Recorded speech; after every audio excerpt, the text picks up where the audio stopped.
नमस्कार, स्वागत है आप सभी का। नंबर 92/12 भर्ती में ईडब्ल्यूएस के मैटर में एक और नया कोर्ट ऑर्डर जारी हुआ है। कल जब हमारी कुछ लोगों से बात हो रही थी तो उन्होंने ये कहा कि आयोग ने हलफनामा लगा दिया है सुप्रीम कोर्ट में, तो आगे प्रयास करने की आवश्यकता क्या है। तो प्रयास करने की आवश्यकता इसीलिए थी कि कोई नया विवाद भर्ती में फिर से आए, फिर से आपकी ज्वाइनिंग की प्रक्रिया में कोई दिक्कत हो, तो इसलिए निरंतर प्रयास करने की आवश्यकता है। प्रयास करने की बात तो ये हाल है कि अभी तक एक भी बहनों को नियुक्ति पत्र वितरण नहीं हो सका। एक भी किसी बहन को नियुक्ति पत्र वितरण नहीं हो सका। बाकी सभी 7,189 बहनें फ्रेश की, और प्रोविजनल की जब डीबी कंप्लीट हो जाएगी तो वे बहनें भी अपने ज्वाइनिंग लेटर के लिए इंतजार करेंगे। एक आप देखेंगे जो 53-92-5392 लखनऊ बेंच में याचिका पड़ी थी, और उसमें 19 अक्टूबर को एक कोर्ट ऑर्डर आता है ईडब्ल्यूएस वाले प्रकरण में। तो सबसे पहली बार ज्वाइनिंग लेटर वितरण की प्रक्रिया वहीं से बाधित हुई थी, और एक बार फिर से लखनऊ बेंच में ही एक नई याचिका पड़ी है 2023 में 5311। इसमें भी वही सेम कोर्ट ऑर्डर है, और इसमें सुप्रीम कोर्ट में से जो फैसला सुनाया गया है 17 फरवरी 2023 वाली सुनवाई का, और इसके अलावा सिंगल बेंच के ऑर्डर को आधार बनाते हुए यहाँ पर भी माननीय न्यायालय से वही आदेश है।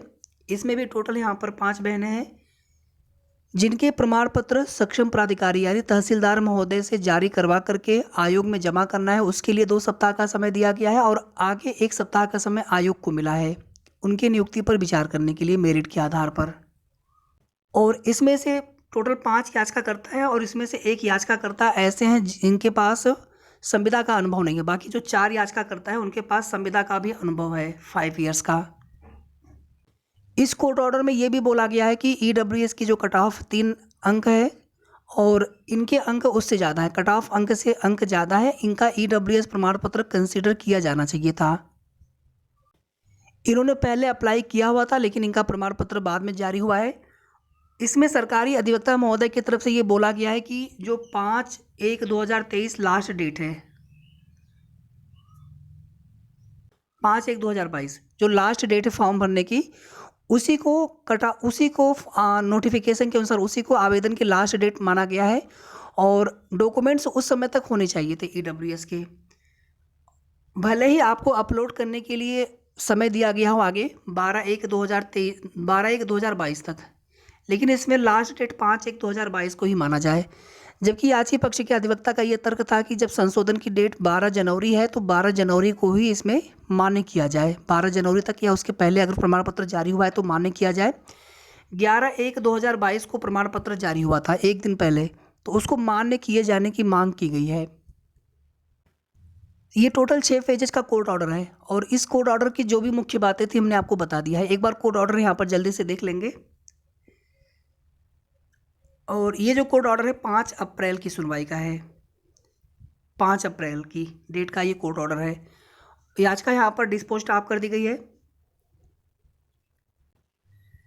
और इसमें एक याचिका खारिज भी हुई थी हाई कोर्ट में ही।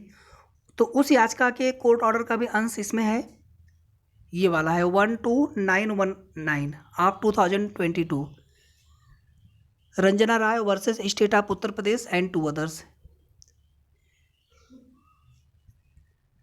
इसमें जो इनका प्रमाण पत्र था 8 जनवरी 2022 के डेट में जारी हुआ था। ये जो याचिका करता है इनका जो प्रमाण पत्र है 8/1/2022 को जारी हुआ था, और इसमें सरकारी अधिवक्ता के द्वारा ये कहा गया था कि 5/1/2022 लास्ट डेट है।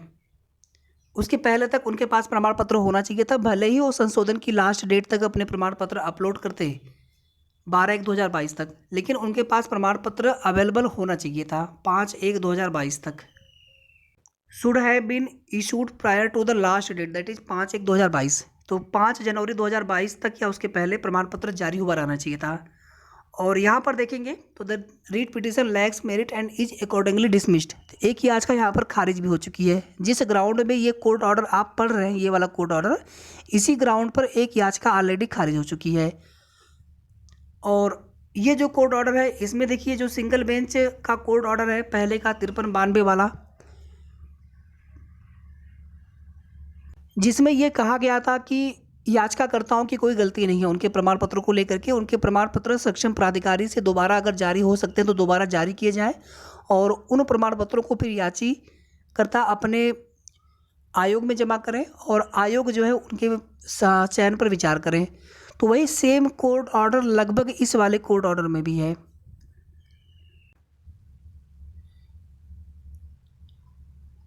और यहाँ पर देखेंगे स्पष्ट रूप से लिखा है कि इनके अपने प्रमाण पत्र के आधार पर इनके अंक जो ईडब्ल्यूएस का कट ऑफ है 3 नंबर उससे ज़्यादा हैं। ये आप सभी देख रहे होंगे 19/10/2022 वाला, जब पहली बार कोर्ट ऑर्डर आया था ईडब्ल्यूएस के प्रकरण में, जिसके बाद आपकी नियुक्ति पत्र वितरण की प्रक्रिया रुक गई थी। सुनवाई हुई थी 19/10/2022 को, कोर्ट ऑर्डर उसी दिन नहीं आया था, कुछ दिन बाद आया था। इतना ही नहीं, हाई कोर्ट की डिवीजन बेंच में इसको चैलेंज किया गया था, उसका भी कोर्ट ऑर्डर यहाँ पर 9/1/2023 उसका भी उल्लेख है। स्पेशल अपील 467 थी वो। फिर आप देखेंगे ऑनरेबल अपेक्स कोर्ट यानी सर्वोच्च न्यायालय, जहाँ से 17 फरवरी 2023 की सुनवाई हुई थी, उसका एक कोर्ट ऑर्डर आया था 20 फरवरी 2023 को, जिसमें कि appointment letters specially for the EWS category उसको रेस्ट्रेन किया गया है, मतलब उसको रोका गया है, होल्ड किया गया है। इसको भी यहाँ पर ऐसा बोला गया है कि it is the case of the petitioners that the case of petitioners are similar to the persons who have already been granted the order dated 19/10/2022। मतलब इसी सिंगल बेंच के ऑर्डर को डिवीजन बेंच में चैलेंज किया गया, फिर यही याचिकाकर्ता अपने डिवीजन बेंच के आदेश के खिलाफ सुप्रीम कोर्ट में चले गए थे अपने सिंगल बेंच के आदेश के आधार पर। तो कुल मिलाकर के यहाँ पर अपने प्रमाण पत्र के आधार पर सिलेक्शन की मांग की गई है। अब इसमें सरकारी अधिवक्ता महोदय ने एक जो याचिका खारिज हुई है उसका भी उन्होंने कोर्ट ऑर्डर में वो चीज़ें मेंशन है, मतलब वो आर्गूमेंट में वो चीज़ें आई हैं, उनके द्वारा बताया गया है माननीय न्यायालय को। इसके अलावा डिवीजन बेंच वाला जो आदेश है या फिर जो कट ऑफ की डेट है या क्रूशियल डेट कह लीजिए आप, यानी जिस डेट तक मान्य किया जाना था डॉक्यूमेंट्स 5/1/2022, उसको भी जस्टिफाई किया गया है। और इसमें आप देखेंगे सब कुछ वही है जो पहली बार सिंगल बेंच का कोर्ट ऑर्डर आया हुआ था कि 2021-22 फाइनेंशियल ईयर के लिए प्रमाण पत्र जारी हुआ रहना चाहिए था, और जो उनकी इनकम देखी जाएगी उसके लिए जो प्रमाण पत्र या डॉक्यूमेंट्स या जो आय प्रमाण पत्र होगा 2020-21 के आधार पर। ये नोटिफिकेशन की डेट हो गई।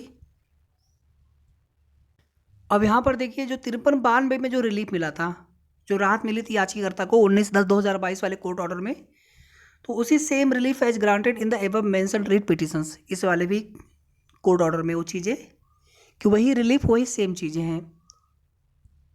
और फर्दर अगर आप आगे देखेंगे तो यहाँ पर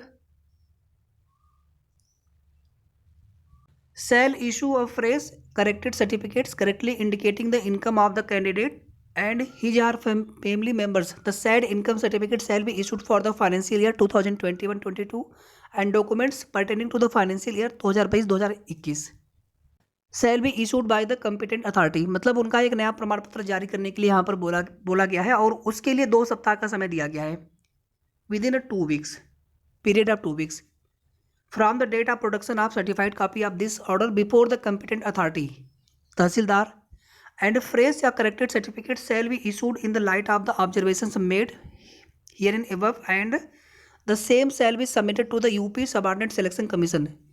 UPSSC आयोग को फिर वो प्रमाण पत्र जमा करना है, कंसीडर करना है उनको, उसके लिए 1 सप्ताह का समय दिया गया है। On receipt of such certificates, the commission shall proceed to consider the candidature of the petitioner on their merits before finalizing the final results या issuing appointment letters। यहाँ पर देखिए जो ये वाली लाइन है, इसमें ये बोला गया है कि उनके जो अभी याचिकाकर्ता है उनके प्रमाण पत्र जारी हो, 2 सप्ताह का समय उनको दिया गया है, फिर आगे उनके नियुक्ति पर विचार करना है मेरिट के आधार पर, before finalising the final results या इशूइंग अपॉइंटमेंट लेटर्स, यानी नियुक्ति पत्र वितरण से पहले। अब इसमें एक जो याचिकाकर्ता है उनके फॉर्मेट वाली भी समस्या है, या कह लीजिए आपकी प्रिस्क्राइब्ड ईडब्ल्यूएस सर्टिफिकेट उनके पास नहीं है, and as such the above mention direction were not be applicable on her. The preferential weightage of 15 marks as prescribed under the status shall be applicable only to those petitioners. मतलब इसमें हमने आपको शुरू में बताया था कि एक याचिकाकर्ता जो है वो संविदा पर कार्यरत नहीं है, बाकी के 4 लोग कार्यरत हैं, तो उनको 15 नंबर का वेटेज भी मिल रहा है अपने संविदा के कार्य के अनुभव के आधार पर। तो ये कुल मिलाकर के कोर्ट ऑर्डर हो गया। अब इसमें देखिए जो सुप्रीम कोर्ट में सुनवाई होने वाली है, अभी आप बिल्कुल जैसे अब मैं देख रहा हूँ कि आप लोग जिस तरह से आपके कमेंट है, सवाल हैं कि क्या ये मामला फिर से हाई कोर्ट की डिवीज़न बेंच में जाएगा जैसे पहले गया था, क्या उसी तरह से फिर से समय लगेगा। तो सबसे पहली चीज़ तो मामला सुप्रीम कोर्ट में है, और अगर सुप्रीम कोर्ट से आयोग जीत जाते हैं पूरी तरह से, तो उस स्थिति में आप सभी की नियुक्ति पत्र वितरण की जो प्रक्रिया है वो आगे शुरू हो जानी है। देखिए याची जो पक्ष हैं वो अपने न्याय के लिए संघर्ष कर रहे हैं, वो उनके अपने न्याय के लिए उनकी अपने कोशिश है, लेकिन उनकी वजह से आपकी नियुक्ति प्रक्रिया क्यों रुकी हुई है। आपकी नियुक्ति प्रक्रिया पूरी हो जानी चाहिए। अगर उनके साथ गलत हुआ है तो उनको सरकार अपना सीटें जोड़ करके अपना नियुक्ति देंगे अपना वो, लेकिन यहाँ पर आप सभी का सिलेक्शन प्रभावित हो रहा है। तो यहाँ पर सुप्रीम कोर्ट में जो सुनवाई होने वाली है उसके लिए यूपीएससी आयोग के माननीय सचिव सर से मिल करके पूरा निवेदन करना है कि सर मजबूत पैरवी कराते हुए एक डेट में ही अगर मैटर फाइनल हो जाए,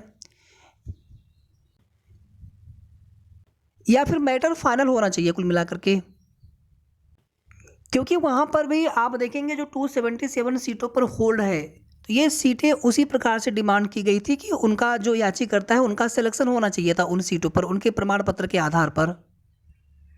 अब वे सीटें किस प्रकार से जोड़ी गई थी उसकी नियमावली आदि को लेकर के माननीय आयोग की तरफ से जो जवाबी हलफनामा है, काउंटर एफिडेविट है, वो सुप्रीम कोर्ट में लगा भी दिया गया है 6 अप्रैल को। और 5 अप्रैल को जो सुनवाई हुई थी उसमें भी आयोग की तरफ से पैरवी की गई होगी। तो माननीय आयोग को तो सारी चीज़ें पता है कि 5 अप्रैल को उन्होंने क्या डॉक्यूमेंट सबमिट किया है, किस प्रकार से पैरवी हुई है, उसका कोर्ट ऑर्डर अब आया है। इसी तरह से सुप्रीम कोर्ट में भी माननीय आयोग की तरफ से जवाबी हलफनामा लगा दिया गया है। अभी ये वाला जो कोर्ट ऑर्डर है इसमें सिंगल बेंच जिस आदेश के बारे में उल्लेख किया गया है, कहीं न कहीं आप सभी जानते हैं कि मामला डिवीजन बेंच में और वही मामला फिर आगे सुप्रीम कोर्ट में तक में गया है, और उन सभी ऑर्डर का भी उल्लेख किया गया है इस कोर्ट ऑर्डर में। तो सुप्रीम कोर्ट से अगर मैटर पूरी तरह से अगर आयोग के पक्ष में फेवर में आता है तो उस स्थिति में सभी 7189 जो फ्रेश बहनें हैं आपकी नियुक्ति पत्र वितरण की प्रक्रिया शुरू की जा सकेगी, जहाँ तक हमें लग रहा है। बाकी देखिए सिंगल बेंच माननीय न्यायालय का आदेश है, तो उसके अनुपालन में किस प्रकार से आयोग आगे बढ़ेंगे, या फिर किस प्रकार से माननीय सर्वोच्च न्यायालय के आदेश के प्रकाश में कह लीजिए आप कि उनके अनुक्रम में उनके अनुपालन में किस प्रकार से सिंगल बेंच हाई कोर्ट का ऑर्डर प्रभावी होगा। तो ये सारी चीज़ें आने वाले समय में ही चीज़ें पूरी तरह से स्पष्ट हो पाएंगी, लेकिन जितनी चीज़ें यहाँ पर समझ में आ रही हैं वो चीज़ें हमने आपको बताने का प्रयास किया है। तो यहाँ पर कुल मिलाकर की कोशिश ये करनी है कि सुप्रीम कोर्ट वाला जो मैटर है वो जल्द निस्तारित हो, और वहाँ से अगर सरकार शासन या आयोग अगर उनके पक्ष में पूरी तरह से फैसला आता है तो उस स्थिति में जहाँ तक हमें लग रहा है कि फिर आप सभी की नियुक्ति पत्र वितरण की जो प्रक्रिया है वो जल्द शुरू हो सकेगी।